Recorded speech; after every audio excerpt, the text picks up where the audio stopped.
नमस्कार दोस्तों, स्वागत है आपका SSC learning point by Singh sir. आज हम करेंगे 9 जुलाई की शिफ्ट 3 का पेपर और अच्छे से प्रैक्टिस करते रहिएगा। और सॉल्यूशन पीडीएफ आपको टेलीग्राम चैनल पर मिल जाएगी, जिसका लिंक नीचे डिस्क्रिप्शन में दिया गया, तो वहां से उसको ज्वाइन कर लें। चलो फिर स्टार्ट करते हैं बिना देरी किए हुए। पहला सवाल सिंप्लीफिकेशन का। 9 5 14 हुआ, यानी कि 2 से भाग करेंगे 27 हो गया। ये 7 से 7 कैंसिल आउट 33 हो गया। इधर करेंगे 8 7 15 हो गया, यानी कि 25 छक्का 150 हो गया। और इधर करेंगे तो 9 8 72 हो गया, माइनस का हो गया 89। अब इन दोनों को 9 से 2 गया 7 हो गया, 8 से 7 गया 1 हो गया, वो भी माइनस का आया। इन दोनों को जोड़ देंगे, 7 3 10 की 0, हासिल लगा 1 हो गया, 4 1 5 हो गया, यानी कि कितना आ गया माइनस का 50। तो इसके साथ घटाएंगे, ये 100 हो गया, प्लस में 27 बचा था, आंसर आ गया 127। अगला सवाल कह रहा था यदि तान्या 6 किलोमीटर की प्रति घंटा की चाल से, तो उसकी रेलगाड़ी 2 मिनट से छूट जाती है। ठीक है, यदि वह इतने की चाल से जाती है तो 3 मिनट पहले स्टेशन पर पहुंच जाती है। तान्या द्वारा स्टेशन तक पहुंचने में तय की गई दूरी। भाई देखो, भाई किसी भी चाल से जा रहा होगा, डिस्टेंस तो सेम कवर कर रहा है, यानी कि स्पीड में रेशियो 6 और 8 हो गया। डिस्टेंस कांस्टेंट होगी तो स्पीड का रेशियो जस्ट उसके अपोजिट टाइम का रेशियो 8 और 6। हमारे हिसाब से डिफरेंस कितना आया, 2 का आया। क्वेश्चन में देखो 2 मिनट से छूट जाती है, यानी कि वो 2 मिनट, ये टाइम एग्जैक्ट था, 2 मिनट लेट पहुंची, इधर 3 मिनट बाद में, तो टोटल डिफरेंस कितना आया, 5 मिनट आया। यानी कि 2 बराबर में ये हो गया हमारे पास 5 मिनट आया है। अब हमसे डिस्टेंस पूछी थी, तो डिस्टेंस बराबर क्या होता है, 6 इंटू में 8, यानी कि स्पीड इंटू में टाइम कर देंगे, तो ये 48 हो जाएगा। यहाँ पर करेंगे 5 बटे में 60। ये कैसे किया, ये सेकंड बनाने के लिए किया, सॉरी घंटा बनाने के लिए किया, घंटा समझ रहे हो ना, बटे में 2 हो गया। तो इधर करेंगे 6 दूनी 12, 12 चौक 48 हो गया, और ये 5 चौक 20, यानी कि 2 किलोमीटर आंसर। अगला सवाल कह रहा था यदि वर्ष 2019-2022 में कुल उत्पादन का अनुपात इतना है और 2022 में C1 में कुल उत्पादन इतना है, तो वर्ष 2019 में C3 का कुल उत्पादन ज्ञात कीजिए। सबसे पहले तो इधर देख लो, ये दिया क्या गया था, हमसे बोल रहा था C1 C2 C3 का परसेंटेज उत्पादन को दर्शाया गया है। अब हमने 2022 में पहुंचे और C1 की बात कर रहा है, यानी कि C1 ये हो गया, यानी कि 27.5 का मान हमें दिया गया था, कितना 4125, और हम यहाँ पर 100 बराबर निकालते तो 2022 का टोटल आ जाता। तो यहाँ पर कैलकुलेशन कर लेते, ये कैंसिल आउट हो गया, 25 से कम 25 हो गया, 25 से कम 25 हो गया। इधर करेंगे 25 से कम 25, यानी कि 16 162 बचा, 25 दूनी 25 छक्का 150 करना, 12 बचा, 25 पंजे 125। इधर करेंगे तो 11 कम 11, 11 पन्ना 55, यानी कि टोटल 15,000 2022 का है। यहाँ पर हमें रेशियो दिया गया था, यानी कि ये 5 हो गया।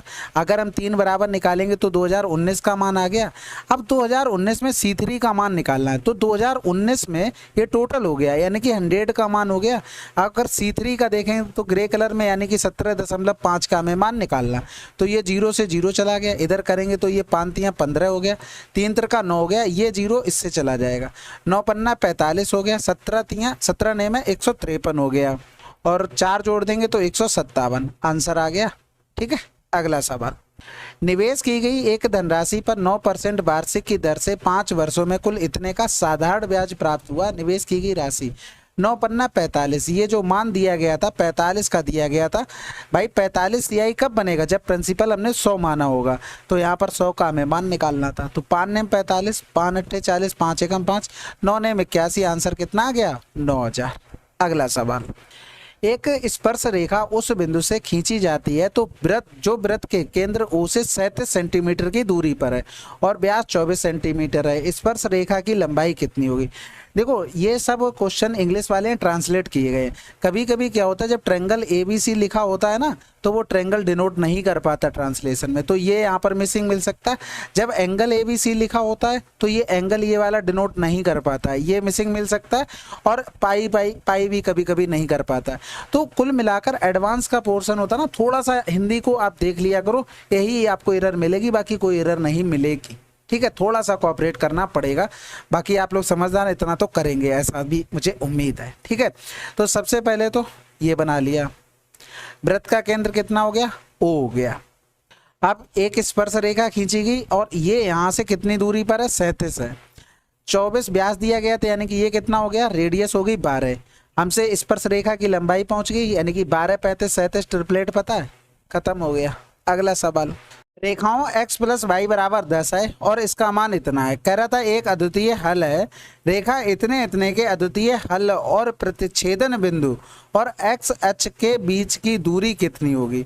सबसे पहले देखो, अगर हम इसका देखें तो अगर x बराबर 0 रख दें तो y बराबर में 10 आ जाएगा, और अगर हम y बराबर में 0 रख दें तो x बराबर में 10 आ जाएगा। तो यहाँ पर अगर बनाते हैं तो एक बार तो 0,10 हो गया, इधर कहीं मिलेगा, ठीक है। और अगर एक बार बनाते हैं तो ये मिलेगा, इधर दूर बना लेते हैं, 10 कामा में 0 हो गया। तो ये यहाँ से लाइन ड्रा कर दो इस तरीके से। अब इसके जो दो बची हैं रेखाएं, उनका प्रतिच्छेदन बिंदु निकाल लेते हैं। सबसे पहले यहाँ पर देखो बाई दोनों जगह कॉमन है तो घटाएंगे तो ये प्लस का 3x और ये हो जाएगा x यानी कि 4x हो जाएगा। 10 से 2 गया तो 8 हो गया। x बराबर कितना आ गया, 2 आ गया। तो x बराबर 2 आ गया तो y बराबर कितना आ जाएगा, 8 आ जाएगा। यानी कि यहाँ पर ये कहीं मिलेगा 8 कामा में, सॉरी 2 कामा में 8, क्योंकि x वाला पहले लिखा जाता है। अब ये कह रहा था यहाँ पर कहीं मिलेंगे तो इस पॉइंट से इस पॉइंट की दूरी हमें बतानी है, यही तो पूछा है। कह रहा था x अक्ष की बीच की दूरी क्या होगी प्रतिच्छेदन बिंदु से, बस ठीक है। अब यहाँ पर एक देखो डिस्टेंस का जो फार्मूला होता है, डिस्टेंस 2 पॉइंट का जब निकालते हैं तो ये फार्मूला आपको पता होना चाहिए, यानी कि x1 माइनस का x2 होगा का होल स्क्वायर होगा, और यहाँ पर प्लस कर देंगे, ये होगा y1 माइनस का y2 का होल स्क्वायर। अब कौन सा बड़ा छोटा उससे फर्क नहीं पड़ेगा, क्योंकि होल स्क्वायर हो रहा तो वो प्लस हो ही जाना है, तो इसका आपको दिमाग नहीं लगाना है। अब इसमें हम क्या करते हैं भाई, मान रख लेते हैं, यानी कि मान रखेंगे तो ये रहे मान हमारे पास। तो भाई 10 माइनस का 2 करेंगे होल स्क्वायर, प्लस में हो गया 0 माइनस का 8 का होल स्क्वायर, तो ये अंडर रूट में हो गया। तो 10 से 2 गया तो 8 हो गया, इधर भी 8 हो गया। 8 का स्क्वायर कॉमन हो जाएगा और बचेगा क्या, इनटू में 2, और दोनों तरफ रूट था, यानी कि आंसर क्या आ गया, 8√2। अगला सवाल, त्रिभुज एस टी आर की भुजाएं एस टी और टी आर और माध्यिका एस यू क्रमशः इतने की भुजाओं एम एन एन जे और माध्यिका एम बी के बराबर हैं। ये एंगल हमको दिए गए थे और इसका मान हमें निकालना है। देखो ये यहाँ पर ट्रेंगल शो नहीं कर पाया था, मैंने ट्रेंगल इसमें लगाया है। इसी तरीके से देखो एंगल वाला साइन इसने नहीं डिनोट कर पाया, ये एंगल मैंने लिखा है। यही चीज़ें वो डिनोट नहीं कर पाता तो वो चीज़ें मैं लिख देता हूँ, ठीक है। तो भाई सबसे पहले तो बना देते एस टी आर,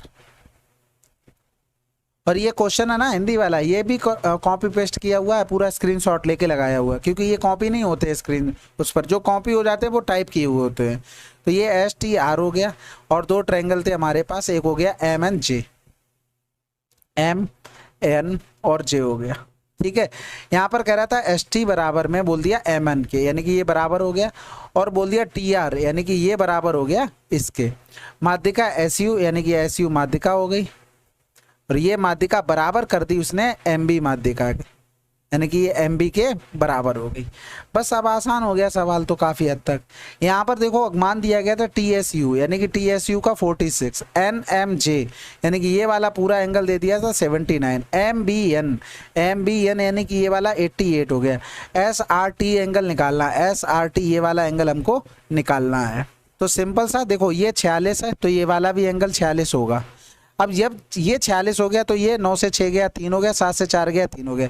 ये वाला एंगल अगर थीटा मान लें तो ये थीटा बराबर में थीटा प्लस का 33 बराबर में 88 हो जाएगा एक्सटीरियर एंगल की प्रॉपर्टी से। तो थीटा बराबर में 8 से 3 गया 5, 8 से 3 गया 5, यानी कि ये कितना आ गया 55 निकल कर आ गया। तो 7 बटे में 11 गुणे में 55 हो गया, 11 पन्ना 55 यानी कि 35 डिग्री आंसर। अगला सवाल, एक कक्षा के विद्यार्थियों द्वारा प्राप्त औसत अंक कितने हैं यदि उसी कक्षा में लड़कियों द्वारा प्राप्त औसत अंक 90 और लड़कों द्वारा प्राप्त औसत अंक 70, तो कक्षा में लड़कों का परसेंटेज क्या है। तो भाई देखो टोटल तो 75 था, अगर हम लड़कियों की बात करें तो 90 था, और लड़कों की बात करें इसमें लड़के भी पीछे कर दिए भाई, इनका डिफरेंस 5 हो गया, इनका डिफरेंस 15 हो गया, यानी कि 1:3 हो गया। कह रहा कक्षा में लड़कों का परसेंटेज क्या है, भाई लड़के 3 है टोटल में 4 में, यानी कि टोटल 4 में लड़के हो गए। आंसर क्या आ गया 75%। अगला सवाल, यदि शंकु के आधार की त्रिज्या और तिर्यक ऊंचाई इतनी है तो शंकु का आयतन ज्ञात करें। देखो आधा शंकु बना लो, त्रिज्या ये हो गई, तिर्यक ऊंचाई ये हो गई, तो हाइट कितनी हो गई 8 हो गई। तो भैया सिंपल सा 8 का मल्टीपल देख लो, जिसका भी देख सकते हो, 3 का देख लो, ठीक है। तो 8 गुणे में 8 हो गया, सॉरी 6 गुणे में 6 हो गया, इनटू में 8 हो गया, तो 3 दूनी 6, 6 दूनी 12, 8 96 पाई आंसर। अगला सवाल, कह रहा रसायन में 7 विद्यार्थियों द्वारा प्राप्त अंकों का माध्यिका माध्यिका यथा प्राप्त समक स्कोर ज्ञात करें। तो सिंपल सा हमें क्या होता है भाई, देखो मीडियन निकालने के लिए नंबर लिखने पड़ते हैं, छोटे से बड़े या बड़े से छोटे लिख लो, फिर बीच वाला हमें देखना पड़ता है नंबर, वही हमारा हो जाता है मीडियन। तो सबसे पहले देखो इसमें परसेंटेज दिया गया था, तो और नंबर कितने थे 1 2 3 4 5 6 7, यानी कि 1 2 3 4 5 6 7, यानी कि 3 इधर हटा दो 3 इधर हटा दो तो बीच वाला नंबर होगा। यानी कि सबसे छोटे से बड़े की तरफ जाएंगे तो पहले देखो 35% मिले होंगे, इसके बाद इधर चले जाएंगे दूसरे पे 50 मिले होंगे, तीसरे पे आ जाएंगे तो हमको कितने मिले होंगे 60 मिले होंगे, चौथे पे आ जाएंगे तो 65, बस खत्म। बाकी आगे कुछ सोचने की जरूरत नहीं, यानी कि जो ये रहा होगा वो 65% रहा होगा, तो यही हमें निकालना था। तो 130 का 65% है, रॉ स्कोर बोला था, तो 13 पंजे 65 हो गया, 13 चक 78, 78 में 6 जोड़ दिया तो 84, यानी कि 84.5 नंबर उसको मिले होंगे। अगला सवाल, एक कार को इतने में बेचा जाता है और जो कार के मूल्य से 20% कम है, यानी कि ये हमें 8 का मान दिया गया था, ठीक है। कार का मूल्य क्या होगा 100, तो 8 छंग 48 हो गया, बचा 2, 8 दूनी 16, 8 पन्ने 40, कहीं 625 लिखा आंसर। अब यहाँ पर अगर ये दे देता 6500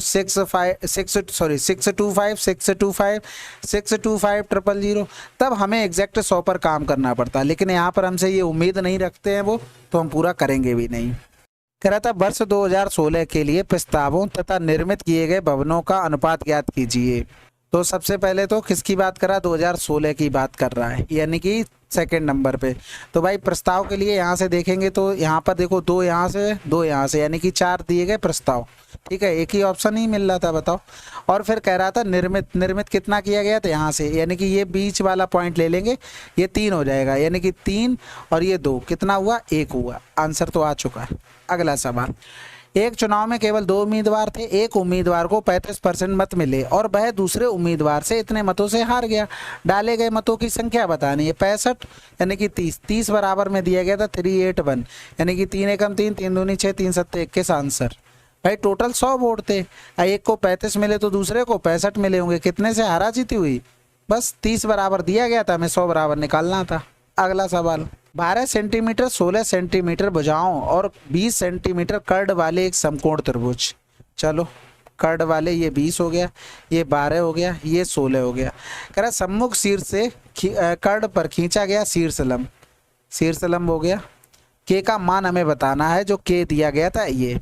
तो भाई डायरेक्ट मान लिखना है, के बराबर में 12 गुणे में 16 बटे में 20 हो गया, ठीक है। 2 अट्ठे 16, 12 अट्ठे 96, 9.8, ये तो पता ही होगा आता कैसे है, 1 बटे में 12 गुणे में 16 और बराबर में हो गया 1 बटे में 2 के गुणे में 20, ये इस तरीके से आ जाता है, बहुत सिंपल है। के बराबर लिखोगे 20 नीचे आ जाएगा। अगला सवाल, अब इसमें देखो केंद्र दिए गए थे, त्रिज्या वाले गोले का समीकरण, इसका डायरेक्ट रिजल्ट है, आपको याद रखना है भाई। देखो ये डायरेक्ट फार्मूला आपके सामने लिखा हुआ है। अब देखो इसमें मान रखने हैं हमें, बस बाकी तो सारी चीज़ें पता है ना। एच का मान हमें दे दिया था -1, के का मान हमें 2 दे दिया था, एल का मान -3। अब हमें वो काम करना जहाँ तक चले, यहाँ पर तो देखो सारे कॉमन हो गए। अब हमें देखो एक्स कैसे आना है हमारे पास, तो जब हम यहाँ पर मान रखेंगे होल स्क्वायर करेंगे तो ये -2 इंटू में x बनेगा, इंटू में h का मान कितना है -1 है, तो यहाँ पर क्या आ जाएगा इंटू में -1 आ जाएगा, तो हमें 2x प्लस का मिलेगा। तो भाई ये वाला हटा दो, ये हटा दो, इसमें 2 है नहीं तो आंसर लगा दो।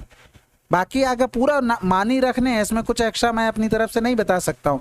h के मान रखोगे, के मान रखोगे, l का मान रखोगे, उसके बाद आपको आंसर लगा देना, ठीक है।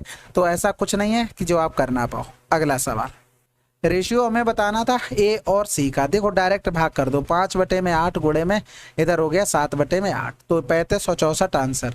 क्योंकि हम ए अपॉन में बी करेंगे, इंटू में बी अपॉन सी करेंगे तो बी से बी कैंसिल। अगला सवाल, साइन थीटा बराबर इतना है, कॉस थीटा और टेन थीटा के मान क्रमशः हो गए, बताओ इसमें कुछ है सवाल में। आपको एक चीज बताया, देखो लिखना कितना होता है पहले ये भी देख लो, मान लो अगर कोई दिक्कत होती है तो यहाँ पर होता है ये हमारा परपेंडिकुलर अपॉन में हाइपोटेनस। अगर हम कॉस थीटा का लिखेंगे तो ये होता हमारे पास बेस अपॉन में हाइपोटेनस, और टेन थीटा का लिखेंगे तो ये होता है हमारे पास परपेंडिकुलर अपॉन में हाइपोटेनस। भाई देखो परपेंडिकुलर का मान 7 है, इसमें 7 हो गया, इसमें हाइपोटेनस का मान पता है 25 है तो 25 हो गया। यानी कि कॉस का मान लिखेंगे तो ऊपर जो नंबर दिए गए स्क्रीन पर जितने लिखे हैं उनके अलावा कोई नया नंबर आएगा, यानी कि 25 नीचे आएगा तो इसमें नीचे है, ये हटा दो, ये हटा दो, यानी कि 2 ऑप्शन हो गए, 25/24, कुछ चेक ही नहीं करना, ये दोनों होंगे ही होंगे। ऊपर हमें 7 चाहिए, इसमें 7 ऊपर नहीं है, इसमें 7 ऊपर है, आंसर लगा दो। कुछ भी आपको एक्स्ट्रा नहीं करना होता, फर्जी की चीजें होती है, आप ट्रायंगल बनाओगे, ये करोगे, वो करोगे, क्या मतलब है भाई। एक घनाव के आकार के बक्से के 3 आसन्न फलकों का क्षेत्रफल इतना है, बक्से का आयतन बताना है। भाई देखो, L इंटू में B का मान 120 दे दिया था, B इंटू में H का मान 72 दे दिया था, और H इंटू में L का मान 60 दे दिया था। अगर आपने ये पूरा समझ लिया था तो आपको डायरेक्ट करना था 120 गुणे में 72 गुणे में 60। तो इधर 12 छंग 72 हो गया, यानी कि देखो सबका 12 बाहर आ गया, 6 का 6 बाहर आ जाएगा, और 10 का 10 आ जाएगा बाहर, 12 छंग 72, आंसर हो गया। ठीक है, ये सब गुणा करोगे ना तो L प्लस का B प्लस का H का होल स्क्वायर आ जाएगा। तो इन दोनों तरफ का हमें क्या करना पड़ेगा, रूट लेना पड़ेगा, तब LBH आ जाएगा। अगला सवाल, 7 सेंटीमीटर त्रिज्या वाले वृत्त के केंद्र इतने से 25 सेंटीमीटर की दूरी पर एक बिंदु से एक स्पर्श रेखा खींची गई है, स्पर्श रेखा की लंबाई क्या है। तो इसका तो इसमें कोई मतलब नहीं, 7, 24, 25 से आंसर आ जाएगा। ये 25 सेंटीमीटर दूर हो गया, ये यहाँ से चला गया, ये यहाँ से, ये 7, 24, 25। अगला सवाल सिंप्लीफिकेशन है, सबसे पहले ऑफ सॉल्व करेंगे तो 8 पन्ना 40 हो गया, 5 नीचे आ जाएगा तो 5 अट्ठे 40 हो गया, यानी कि 5 प्लस में 7 बटे में 8 हो गया। प्लस में डिवाइड सॉल्व करेंगे तो ये तो 5 हो गया, बटे में सबसे पहले ऑफ करेंगे तो 6 से 6 कैंसिल, 1 बटे में 4 आ जाएगा। प्लस में 3 त्रिका 9 किया, 9 तिया 27 दूनी 54, 54 दूनी 108 हो गया। ठीक है, कैलकुलेशन है सवाल में, और तो कुछ ऐसा दिख नहीं रहा। तो 5 5 10 हो गया, और 80 7 87, 87 बटे में 8 हो गया। इधर करेंगे तो 4 अट्ठे 32 हो गया, 4 एकम 4 हो गया, प्लस का 1 बटे में 4 हो गया। तो ये कैंसिल आउट, 4 दूनी 8 हो गया, यानी कि 87 बटे में, आंसर यहीं से लगा सकते जैसे 87 आया था। तो इधर करेंगे तो ये 3 हो जाएगा, 2 तिया 6, 2 तिया 6, 2 चौकू 8। अगला सवाल, कितने वर्षों में कंपनी की आय औसत आय से कम रही। आय की बात कर रहा, औसत आय से कम रही। सबसे पहले देखो एवरेज हमें निकालना पड़ेगा, या तो आप डिविजन मेथड से कर लो या तो जोड़ लो। नंबर आसान हो हमेशा कोशिश करो जोड़ लो भाई। 60 40 100 160 और ये हो गया 80, यानी कि 240। नंबर के कितने 5, यानी कि 5 को 20, 5 अट्ठे 40। कह रहा था 48 से कम कितने भाई, 1 कम हो गया और ये 2 कम हो गए, 2 मिले केवल। ठीक है, बाकी डेविएशन हो जाता थोड़ा दिक्कत हो, बाकी आसान था, जोड़ लिया करो। व्यक्ति का वेतन इतने प्रतिदिन से बढ़कर इतना हो जाता है तो वृद्धि बतानी, बताओ। 34 की वृद्धि, यानी कि 17% आंसर आ गया। अगला सवाल करते हैं। 60 कलमों को बेचकर एक आदमी 12 कलमों के विक्रय मूल्य के बराबर लाभ लेता है। देखो 60 कलमों का सेलिंग प्राइस अगर 60 कलमों के कॉस्ट प्राइस के बराबर कर दे तब तो कोई लाभ नहीं होगा, ना प्रॉफिट होगा। लेकिन यहाँ पर कंडीशन ये थी इतने के बराबर लाभ होता है, लाभ हमेशा सीपी पर होता है, तो 12 के एसपी के बराबर हो जाएगा, बराबर कर दो। 60 से 12 का डिफरेंस 48 एसपी हो गया, बराबर में 60 सीपी हो गया, यानी कि एसपी अपॉन में सीपी बराबर में 12 पंजे 60, 12 चौक 48। फायदा 1 का हुआ, 25% हमारे पास आंसर आ चुका है।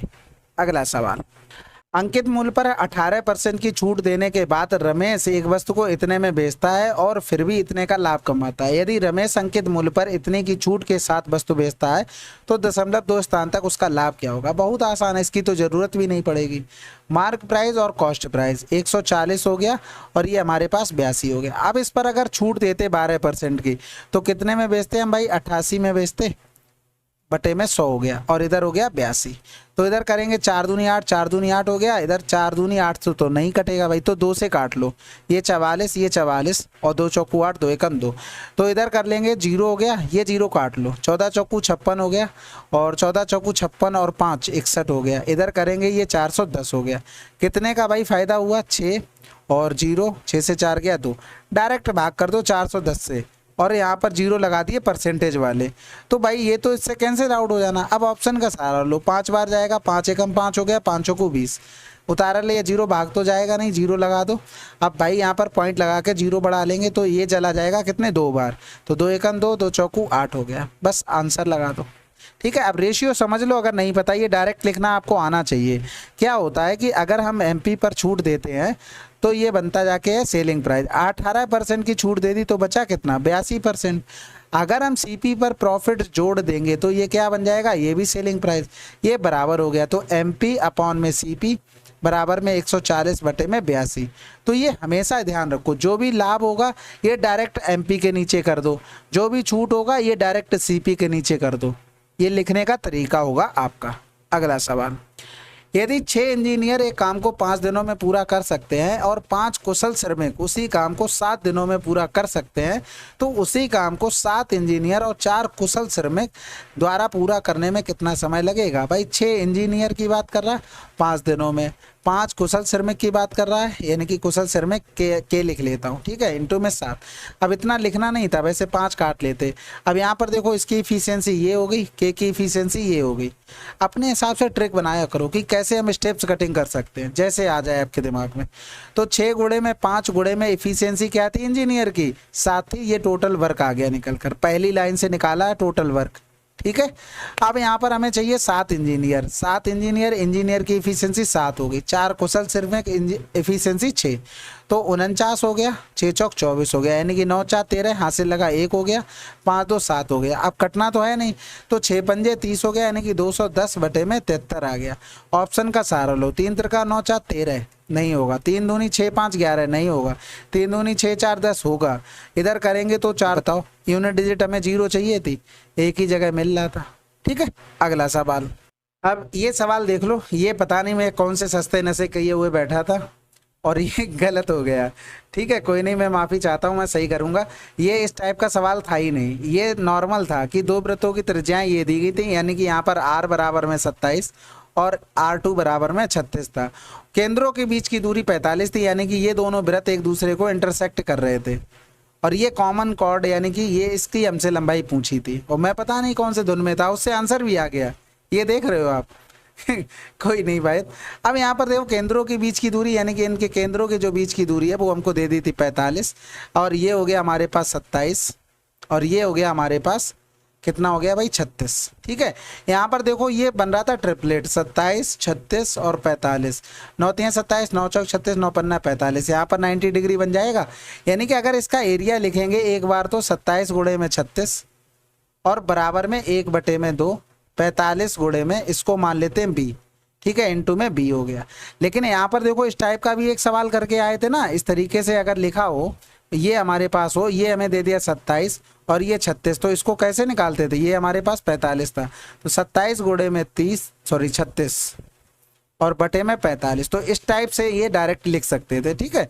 तो 9 चौक 36 हो गया, 9 पन्ना 45 हो गया, तो 4 सत्ते 28 और 4 दूनी 8 और 2 10 हो गया, 4 सत्ते 28, 4 दूनी 8 2 10 बटे में 5, ये बी का। अब अगर ये बी है तो इसको अगर पूरा करेंगे तो ये 2 भी हो जाएगा, तो 2 का गुणा इधर कर दो, 2 का गुणा इधर कर दो, तो 2 अट्ठे 16 हो गया। या तो ऐसा करो 2 का और कर लो, 2 का इधर कर लो, हमें ज़्यादा मेहनत नहीं करनी पड़ेगी। तो 4 अट्ठे 32 हो गया, 4 एकम 4 बटे में हो गया हमारे पास 10, यानी कि आंसर आ गया 43.2। तो ये आंसर होगा। ये मुझसे गलती हो गई, मैं माफ़ी चाहता हूँ फिर से, बाकी आप लोग अपना सही कर लेना। अगला सवाल, अच्छा शिफ्ट तो देख ही ली ना आपने, 8 तारीख की शिफ्ट 2 थी। चलो फिर ये थी 9 की शिफ्ट 3, आशा करते हैं आपको समझ में आया है, और इसी तरीके से पार्टिसिपेट किया करो। जहाँ तक मुझे नाम याद है प्रीति जी थी, उन्होंने इसका सही आंसर मुझको बताया था। तो आप लोग भी अच्छे से अपनी तरफ से देखा करो, कोई अगर गलती मिलती है तो कमेंट बॉक्स में लिखा करो। आप देख सकते हैं इस वीडियो के नीचे जाकर मैंने उनका कमेंट पिन कर दिया है, ठीक है। तो कोई सजेशन हो कमेंट बॉक्स में लिखिएगा। मिलते हैं अगले वीडियो में, तब तक के लिए जय हिंद जय भारत।